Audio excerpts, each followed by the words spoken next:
Welcome back to Vibes Only. Today we are breaking down two massive stories, a landmark day at the Supreme Court and DSA getting stronger than ever. The High Court just fundamentally rewrote the rules on campaign finance alongside their rulings on transgender athletes and mail-in voting.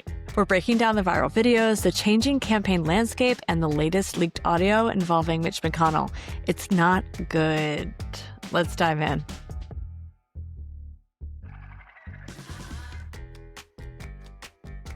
Hi, Brian. Hey, G. How's it going? It's going. How are you? You know how there are two kinds of very New York days? And in one, it's like New York in the spring, and you run into your friend and you walk through Central Park and the sun is shining and everything's amazing. You see a celebrity and just the most New York things kind of happen. And then in the second kind of New York day, a dog shits on your shoe and then you drop your AirPod and it gets run over by a bus and you miss the train. And I'm having the second kind of New York day. Can I tell you, when you just started that sentence, I thought you said, you know how there are two types of New York gays? Well, I was like, that's where is true as well. I saw them both this weekend. Happy end of Pride. Happy Straight Pride Month. Is July Straight Pride? Every month is Straight Pride, except for June. Brian, we have a lot to discuss today. Let's start with a hot topic. And it's a hot topic because you knew you were going to get shit for it and you got shit for it. People were offended, I think, that you said that the voters may or may not know what exactly the DSA platform is. But your point about the status quo and people wanting change, it's continuing. Look at what happened in Colorado. I said what I said. And let's talk about it. In Colorado, we got a bunch of upsets. For the governor seat, we had Michael Bennet, sitting U.S. Senator, lose to Phil Weiser, the current Attorney General of Colorado. We had Diane DeGette, a almost 30-year incumbent in the House, lose to Maylot Quiros, a DSA-endorsed 29-year-old. We also had Manny Rutinel in Colorado 8 beat the D-Trip's preferred moderate candidate, Shannon Byrd. So a great night for progressives just a week after a banger of a night for progressives in New York. There's been a lot of discourse on the internet post the New York City primary election around the DSA, around Democrats, around what it means for the future of the party. Everyone's just getting too distracted with like the DSA of it all. To your point that you were making last week, maybe not all of the people who voted for Daria Liza were aware of her tweets or the things that, I don't know if you've seen, Jon Favreau is in a lot of shit online as well, because he kind of went on a lecture of sorts about what she said in the past. And I think people on the internet, the comment section, were irate with you as they understood it, saying that people didn't know who they were voting for, what the platforms of the DSA were. I think the reality still is DSA or not, people want fighters. People want people who are going to challenge the status quo. People want candidates who know how to speak to them like human beings and communicate with them effectively. I'm a little frustrated with the internet of it all. It's giving a little bit like McCarthy era at times. People are like saying that they're communists, that they're, wait till they get into that. And it's like, why don't we give them a chance and let's have them fight for working people in the House and in the Senate. My ass is a little chapped with the internet right now. Yeah, no, I get that. I'm not calling voters dumb. And I do feel like in some bad faith cases, that's what people interpret it as. Of course. What I'm saying is, I'm talking about what's important to voters. I'm talking about what voters are currently basing their decisions around. And I don't think that they're basing it on policy platforms of the DSA. I don't think that a DSA stamp of approval of a candidate currently carries weight with voters that they're like, oh yeah, that is the candidate that I want. What I think people are voting for is change. We saw that again in Colorado. Phil Weiser taking on Bennett, I think, is a good example where he wasn't really running to his left. He was running as a more direct and aggressive contrast to Trump, that he sued Trump more than any other AG in the country, and that he's trying to take the fight to Republicans, was a more important narrative in his campaign than I'm going to be more progressive or run the state to the left of how Bennett will do it. I also think that Diane DeGette, who's been in Congress for a billion years, isn't moderate. She's what we would call a backbencher. She doesn't make news a lot, which is part of the problem probably. But I just like pulled up her scores. And if you look at some of like the major raters, there's one called Progressive Punch. It's a little old school, but they rate members of Congress on how progressive they are. Her composite progressive score is 95%. Her crucial progressive score is 92%. She's definitely not Marie Gluesenkamp Perez or Jared Golden or some shit. People know that Maylott was running to her left. I'm not saying that they don't know that. But what I think was more important for voters is that she was a change in strategy, in vibe, in style, and that people felt like they've gotten very little or just not enough out of DeGette being in Congress for 30 years. And they wanted somebody different. Also, as we talked about last week, had Chuck Schumer, I know this wouldn't happen, but it should have, had Chuck Schumer come into this cycle and said, okay, there are almost 80 of us who are retirement age sitting in these seats who have been here for decades. Let's all get together and decide when we're going to leave. And have they announced like a mass changing of the guard of like, we're going to recruit and support young people to run for these offices? Would the DSA be on the rise in the way that it is right now? I don't know. I don't know the answer to that. But as it played out, the establishment and newer center-left voices aligned themselves with billion-year-old incumbents that people had already decided they were voting against. DSA is the remaining choice. Yeah. And these candidates can very clearly communicate, and they are persuading voters that they can and will fight for them. I think the base is exhausted with the fact that Democrats feel and look spineless in the new America that we live in. We also saw last week, to your point on DSA policies, etc., Zohran Mamdani was, in fact, able to freeze the rent for 2 million rent-stable apartments in the city of New York. So they are seeing, the party DSA, they are seeing policy wins as well. I am energized by all of this, and I hope that our tent, which is very large, we've talked about this for the last 3 years, that there's more of us with different points of view on specific things. I would love for us to kind of lock arms and assume best intention and march forward together to fight fascism. I agree. And I think that we should hold our smoke for the right? Like, that's an internet thing, right? No, but let's make it one. No, I think that's a thing. Like blowing the smoke? No, that's a thing. That's a thing. It's I don't like get it though. Like you're inhaling. Who do you have smoke for? No, I think it's like a gun reference, right? Who do you have smoke for? Like I don't know. You just shot and the gun is smoking. Maybe. It might I think be it's an internet thing. I think it's an internet thing. It might be a Depression era thing. No, like I've never heard this that. Is a Gen Z. This is Gen Z slang, and I'm youthful. No cap.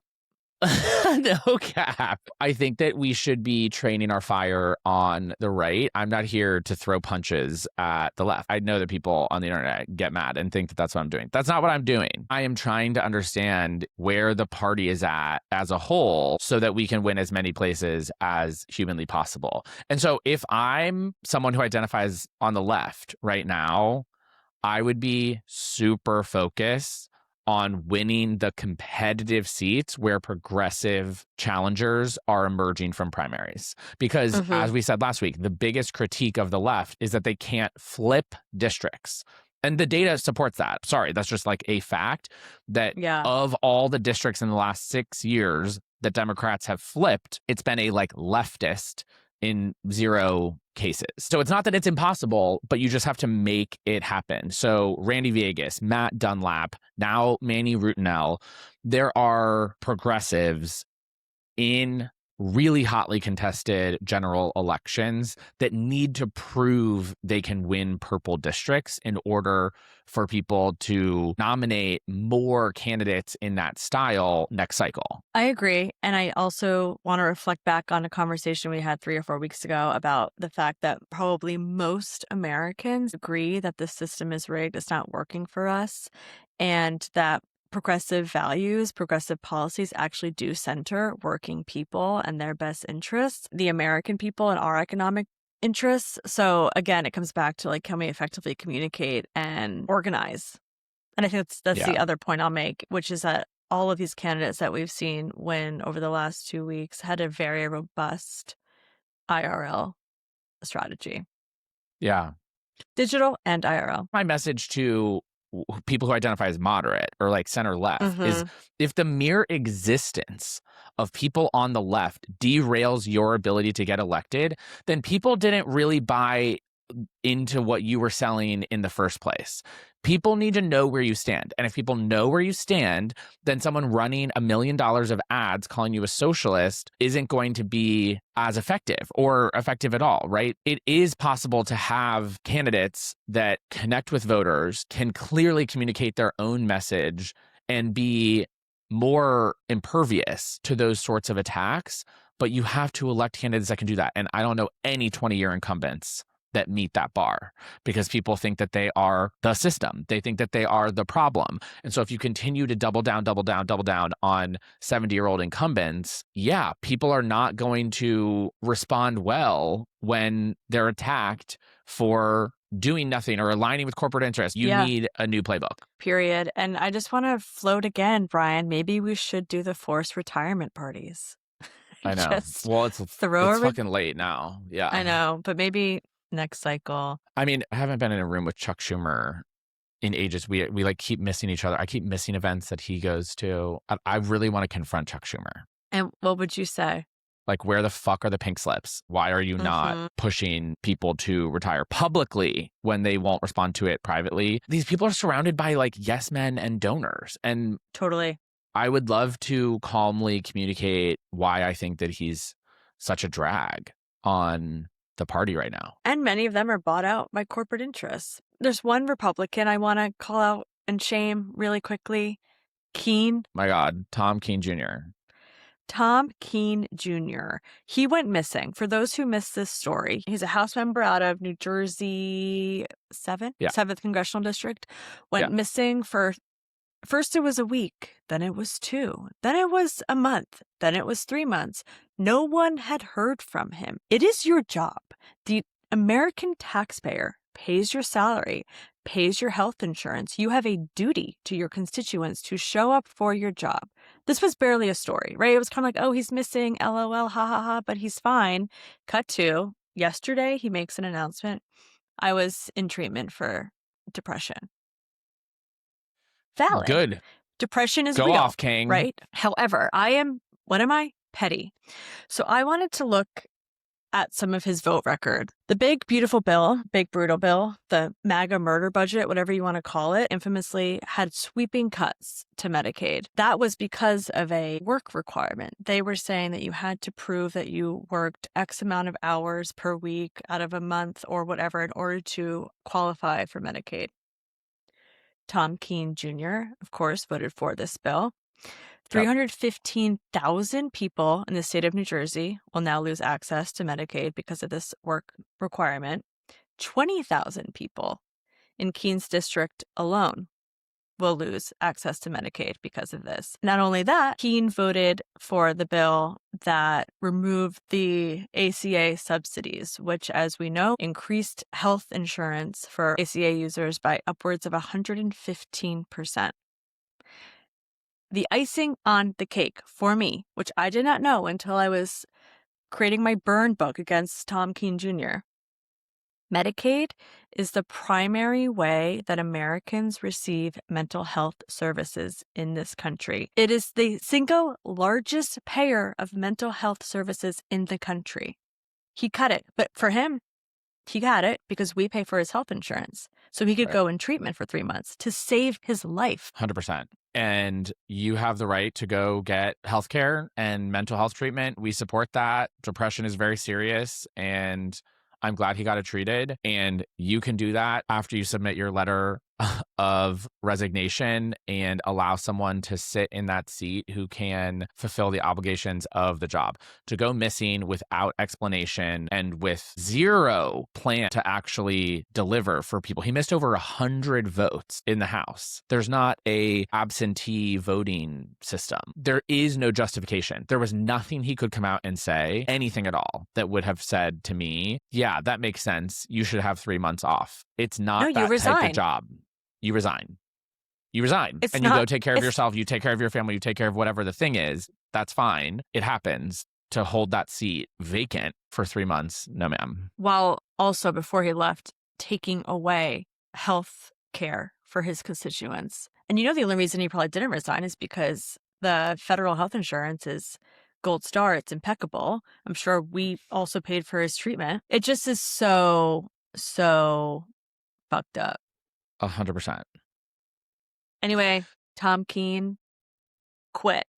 To your point, Glennis, Republicans are so hypocritical. A little bit of tea. I actually got some direct reporting, some piping hot tea, if you will. One of my followers sent me a series of screenshots of a Republican who is married to a woman hitting him and one of his friends up on Instagram with X-rated content. And I have receipts.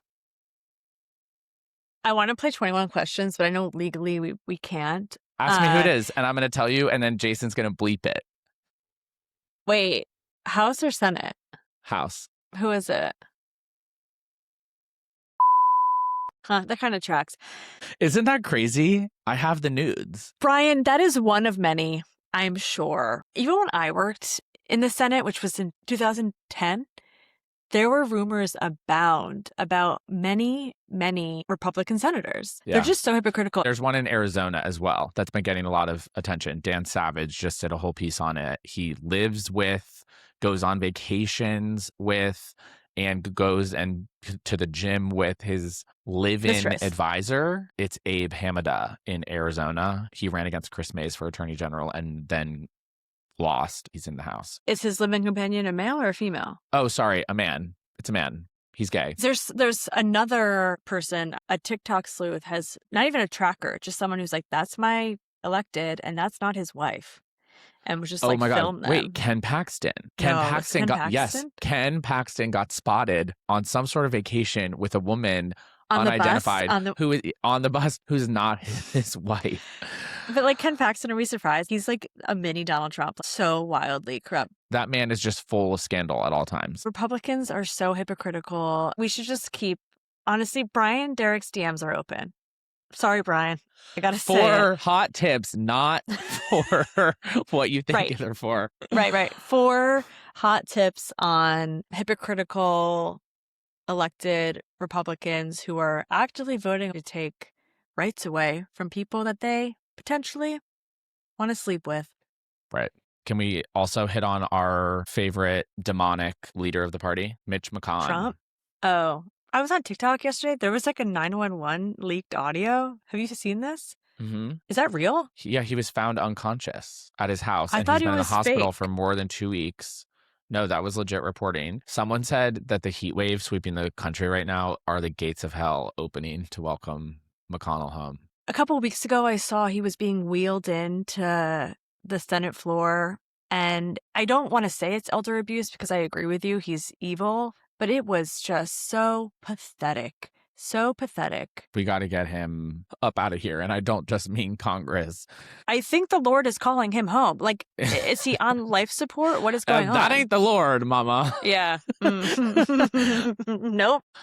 We don't know. I don't think he's been seen or heard from since he was found unconscious. And I don't know if we ever will again. I genuinely don't know that there's any information available about his current status. I think that he's one of the most villainous characters in the American story. In the history of our country, I think that he stands out as someone who amassed as much power as humanly possible to inflict as much damage as he could long term on the well-being of the American experiment of democracy. To me, it will be a victory for the greater good when he's no longer able to twist the system into ill-fated contortions of his own perverse view of what America should be. And I gotta be real, he looks like he's been rotting from the inside for at least the last decade. So hate will do that to you. And it is crazy. I'm glad that he survived to see the demise of much of his own work on advancing conservatism, using air quotes, through Donald Trump. That Donald Trump has trampled so much of what he thought he was bringing about when he broke the system, when he stole Supreme Court seats, when he stacked an ideological extreme majority onto SCOTUS, when he played this long game to try to strip rights away from people and install minority rule in this country. He thought that he was making this deal for conservatism, but MAGA blew it all up. MAGA has nothing to do with being conservative. It has to do with worshiping at the altar of Donald Trump. So many of the seeds that he planted hath wrought doom for his own goals for the country. So I'm glad that he'll be going out at least knowing that much of what he aimed for might have seen the light of day or might have come close to fruition, but ultimately is doomed because of the corruption that he brought into the system himself. And let's talk about some of that corruption, shall we? Let's. What a transition. The court that McConnell helped pack and what they were up to yesterday. We should. And those their final fuckers. day. We got the decision on trans athletes in schools, which I don't think was a surprise, but still was very, very disappointing. That is banning all female trans athletes from participating in team sports in the states where it is banned, where it's banned in over 25 states in this country. So that was just a truly disappointing, but not surprising reflection on the court and the country. Birthright citizenship. You know, I'm in Sweden, so I'm a little ahead of the news cycle, and I knew this decision was coming. How sad on like the eve of America's 250th anniversary, we're waiting for a decision from a packed court that was done in an unconstitutional way, an unfair way. It was just so un-American, just so deeply, deeply un-American. But that was decided. It's okay for now. It's okay for now. Campaign finance, which I want to talk about. This is essentially saying that the parties themselves can get as much money as they want to give directly to a candidate. That's cray-cray. Yeah. One more, the Slaughter case, which was around Lisa Cook, who Trump was trying to remove from the Fed. This did overturn 90 plus years of precedent that these independent federal agencies did not have to answer to, specifically the president, in terms of keeping their job. They said, actually, you do, except for the Fed. But that's crazy. So just like zooming out before we get into some of the details, to me, it feels like the Supreme Court is showing the country how much power they want to have. The balance of powers here, it's like, is it that balance when the Supreme Court seems to just be doing the work of the president? Right. And then with these cases, especially with Slaughter, it's like you are consolidating the power into the executive. This is always what Trump wanted, but it's happening. And I want to talk about some of the immediate implications of these cases, but then I'm also trying to remain hopeful, and I'm trying to imagine a world in which, you know, we have power, and with this expanded presidential power, what in like good hands, good democratic presidential hands, could we do with some of this power? Let's start with the campaign finance, because that's chopping my ass a little bit and clenching my butt thinking about 28. Yeah, it's definitely the most confusing of the cases for sure. The ruling says that parties can spend as much as they want in direct coordination with a campaign. There were previously limits, around $130,000 for a congressional, up to $4 million for a Senate race. What this does is it allows the parties more control over who runs, who gets supported in their election. It gives them more purchasing power because they can buy at candidate rates, which can be as little as a quarter of what the parties were previously paying for their IE. What does that mean? It means that by law, candidates get the lowest possible ad rates. When they buy advertising on TV or through a marketplace, they get the lowest possible rates. That didn't apply to parties. It doesn't apply to super PACs. It's why Oath doesn't advise people to give to super PACs, because they end up spending much, much more than a campaign will, oftentimes on worse ads, because there's no coordination between the two. The campaign has different data and information than the super PACs have. People have invented ways to sort of get around this. What this ruling does, the downstream effects are that it helps millionaires and billionaires. Shocker.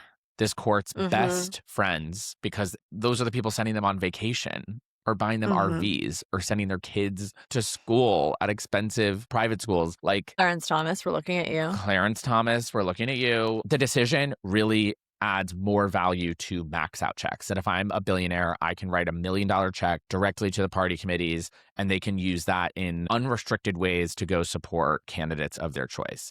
It gives the parties more power. The major parties will be at the detriment long term of like DSA and other smaller party committees who won't necessarily benefit from the same thing. But for the immediate effects, it helps Republicans much, much more, because they have 8 times as much cash on hand in their national committee as Democrats do. Democrats currently have like $15 million and $18 million in debt, and Republicans have $130 million sitting in the bank ready to be spent on this. So it's about to make federal races even more expensive, push more money into politics, and benefit millionaires rather than grassroots donors. I'm just like, great. I know. And Citizens United. I worked at a super PAC in 2012. I worked at the very first Democratic super PAC. And I remember leaving specifically because I left politics, because I was like, wow, we raised over $100 million. This feels like a lot of money and really wasteful in a lot of ways. And it's just really disheartening to think about how corporations and millionaires and billionaires can now put even that much more money into politics to pick and choose who they want to win and to buy up tens of millions of dollars of ads. This all goes back in principle to Citizens United and the court deciding that political spending is speech. No, ma'am, that is the wrong take. Our founding fathers, when they frickin' signed the Constitution a zillion years ago, and then we passed the First Amendment, when we enshrined the right to free speech, they were not like, oh, thank God Elon Musk will be able to write $250 million checks to exercise his free speech. Like, are you joking? That's that's preposterous. That's literally ridiculous. So for an originalist court to be like, yeah, that's definitely speech, is so bananas to me. What the assumption is that Republicans have been teeing up case after case after case. People only know Citizens United and now this one, but there have been 3 intervening cases that also chipped away at campaign finance regulation. A lot of people think that the next one is going to be aimed at eliminating contribution limits altogether. That any limit on how much an individual can give is a limit on their free speech. That is on its face ridiculous. Republicans are so confused about what a right is that having a right to something does not actually mean no common sense restrictions on it whatsoever. That's not how it works. But they certainly believe that there should be unrestricted access to guns, unlimited spending by trillionaires in our elections, but extreme restrictions on who's able to cast a vote. It's so backwards. For the listeners, as a reminder on like originalism, it's these Supreme Court justices who believe that the Constitution of the United States of America should be interpreted as it was written at the time that it was written. They don't necessarily have legal nuance around guns shoot faster now, or there's a trillionaire on planet Earth who lives in the United States of America. Which is that also is just absolutely absurd. It's like, you think that the founding fathers could even conceive of the internet? Right. You hit on some more Supreme Court cases there.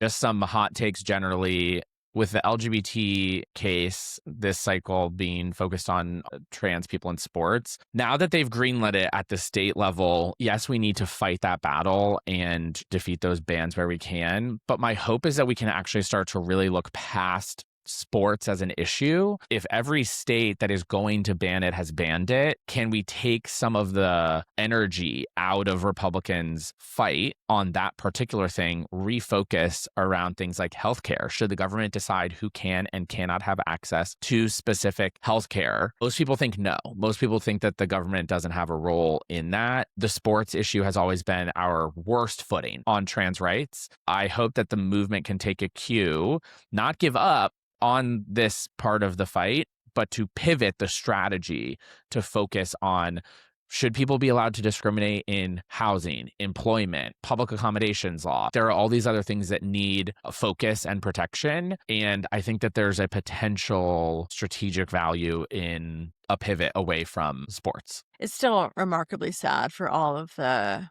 kids who are impacted by this. And it is, a win for Donald Trump, given that it was one of his campaign slogans. Yeah.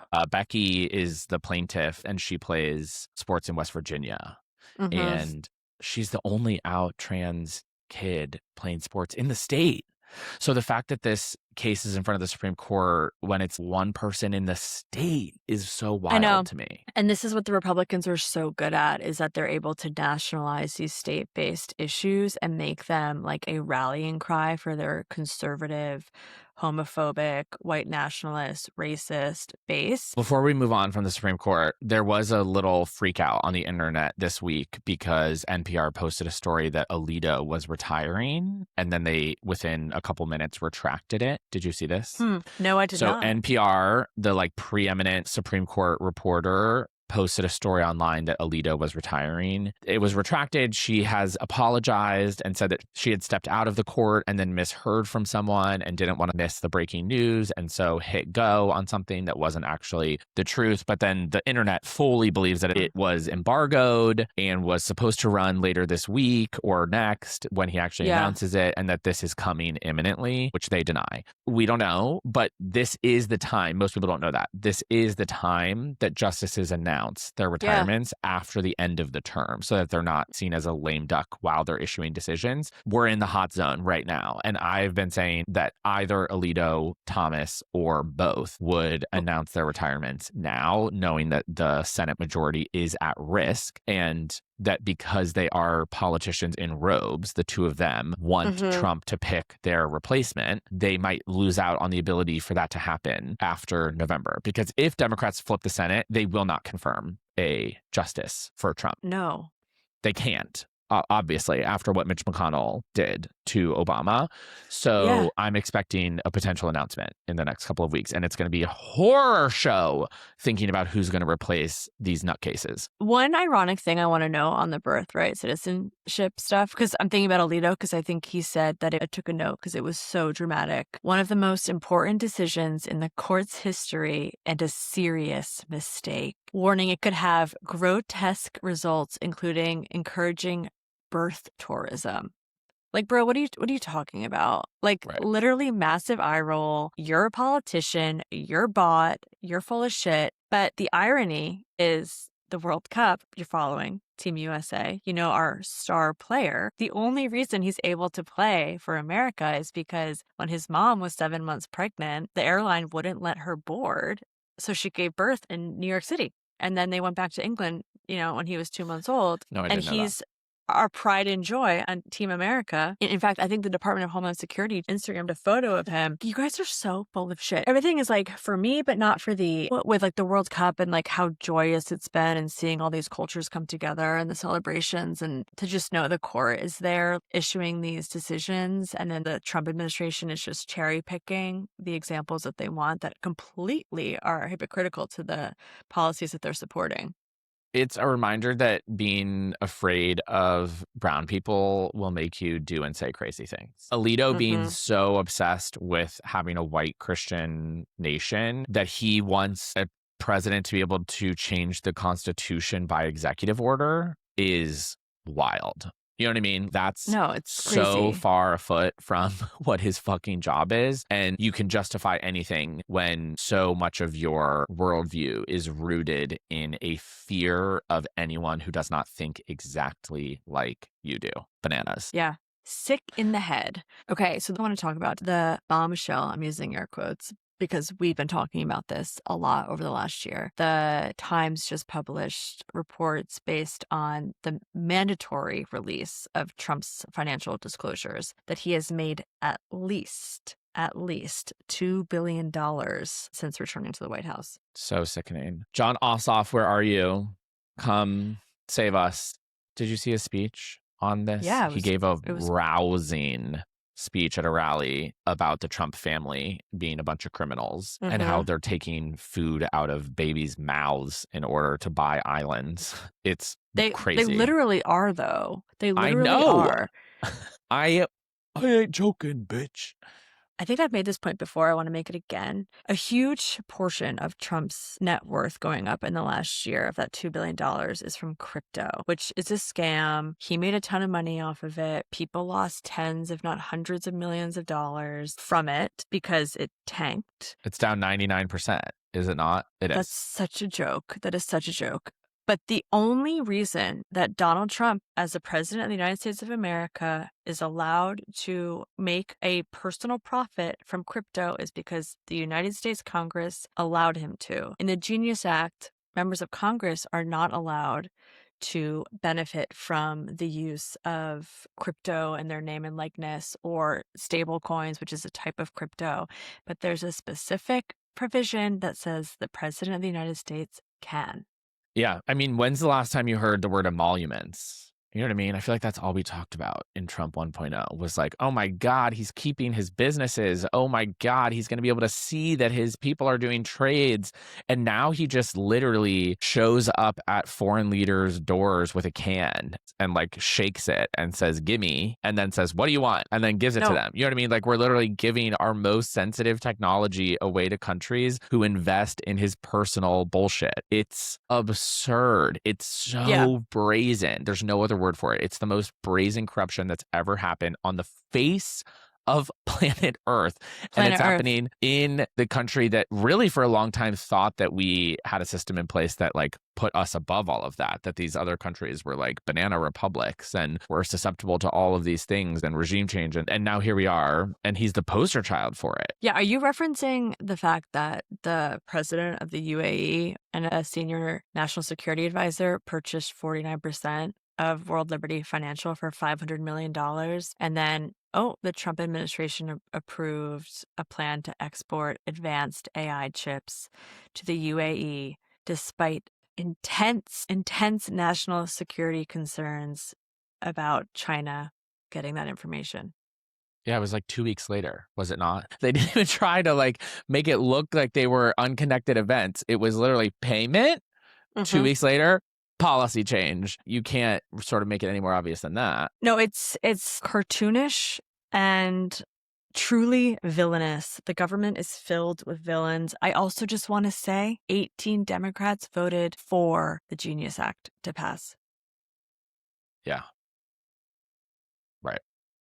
Brian, hit me with your candidate of the week, please, that you are excited about. Keisha Lance Bottoms is running for Georgia governor. And this is a big one. John Ossoff is doing exceptionally well in the state of Georgia. We've talked about him a bunch. Right now, he's favored to win. Most prognosticators have that leaning Democratic, which the state of Georgia leaning Democratic at this point in the cycle is a really big deal. He has the potential to win by several points after the last handful of Senate races have been decided by under a point, oftentimes under half a point, like tiny, tiny margins. And that could be really helpful to Keisha Lance Bottoms, who's running to flip the governor's seat in Georgia ahead of potential redistricting in the state, which has been blocked for the time being. We could prevent Republicans from stealing more seats in Georgia if we win this seat. Really important race, currently rated as a 9.7 out of 10 on Oath's impact score. If you or someone you know lives in Georgia, spread the word. She is a great candidate, the former mayor of Atlanta, and had served on their city council before that. So an amazing candidate to support. Gee, we got to dive into some clickbait or double click. As a reminder, there's so much trash out there that we want to help you guys sort through what is clickbait that you should ignore and what is really important that you should be paying attention to. Our first one is a new lawsuit from over 24 states against the Trump administration over the Medicaid work requirements they tried to implement last year. Double click. We've talked about this, the power of state AGs, the power of your state government to fight back against federal law. Support your state and local officials who are supporting you. Like, I think this is really important. We need as much fight as we can get, especially with like these insane laws coming out of the federal government. Double click. Agreed. We all pay so much taxes. What are we getting for it? Foreign wars? Pass. I want healthcare and transportation and like basic safety net so that when people retire, they can afford food and housing. Republicans are trying to cut all the things that we paid for our entire lives. We pay into these systems. So big double click for me. I actually just went into my Social Security portal to see how much I'd put in to date, and it's kind of depressing. I didn't even know that was a thing. Oh, it's a thing. This is, I guess, a PSA to all listeners. You can log into Social Security and see how much you've put in and what you're projected to get out once you can start taking from it. I started working at 14, okay? I've been putting in that money for a while. Headline from CNN. Crowd size gripes, state fair troubles. The problem of an America 250 celebration tied to Trump. Clickbait. I know that it's like great schadenfreude and that people love seeing Trump fail embarrassingly, especially when it comes to crowd size, but ultimately nobody gives a shit. I know. What The do you videos think? are hilarious. No, it's definitely clickbait. No one cares. It's a lot more energizing to see like the electoral wins that we're having and progress. But the videos are pathetic and also funny. Next one, also from the New York Times. Supreme Court mail ballot ruling deals new blow to Trump's election plans. This is a double click because it's a win. As far as I understand the decision, as long as your ballot is mailed in by election day, it's going to count. And there was a risk that it wouldn't, ? Correct. Yeah. They were trying to get a ruling that it had to be received by election day, even though there's no guarantee as to how long it will take to mail. So it was a bananas case to begin with, but it is a positive ruling for sure. Did I tell you I voted at the election office this last primary? It was thrilling. Yeah. I love that for Board you. of Elections. Our next headline here, Trump has moved the time of the firework show in D.C. from 10:30 to past 11 p.m. so that he can give a speech on America's 250th starting at 9:50 p.m. I think Trump's 250, all of it is clickbait because it's just so pathetic and so anti-American. Everything that Donald Trump has done and is trying to do to the United States of America is anti-American. He hates his country. He hates the people of this country. He only loves himself. He only loves enriching himself and his family. He has leached America of its net worth in order to personally enrich himself, and he can eat shit. Period. Imagine being in 110-degree swamp-ass DC heat at 10:30 p.m. listening to Trump drone on and on and on because he can't stick to a script because he can't read. He can't. And also, how is he going to stay awake? Oh, I guess he doesn't sleep. That's like the whole thing with him. Anyway, what a loser. That's it for this week of Vibes Only. If you want to stay ahead of the news cycle every week, be sure to hit follow or subscribe wherever you're listening. And we'll be back next Thursday, wherever you get your podcast, for another Vibe Check. See you then.